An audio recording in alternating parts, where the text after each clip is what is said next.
sila tumami. But there were acts committed by who or kayo na sila, nag-incorporate sila ng iba't ibang company. But definitely mabigat yung angulo ng money laundering. And angulo ng money laundering mabigat yun. I hope that unlock can already present some of their... hanggang ngayon, tuloy-tuloy pa rin yung late registration. Kung hindi nila ma-investigate kung sino itong mga sindikato, tuloy-tuloy rin tayo nag-issue ng... Pero sa mga kapatid, pero eventually tinamin niya abroad yung isa sa mga kapatid. Si Sheila po. Kasi meron basis concern under condition of Pwede rin yun. Dahil nga nung the first hearing, talaga completely outright denial doon sa dalawang kapatid niya. Pero nung second hearing, liga. Pero hindi, palusot na lang yun sa totoo lang. No?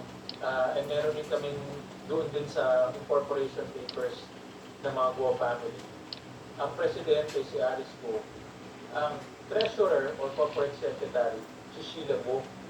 So nakita namin na itong dalawa. non-bailable ba yung sa human trafficking? Yeah, kaya aking but before I answer that, kaya gusto ko ulit ibalik yung DNA. As simple as that. Kung si Wendy Lin at siya nagpag-DNA at hindi sila mag-ina, mawawala itong lahat itong accusation sa kanya. So, kung ako sa kanya, Kasama na rin yung nangyaring public sa Fora Pampanga. yes, kasama na. According to the committee, isasama na yung discussion dito sa rate ng Fora. And then, dun ba sa involved yung si Jess?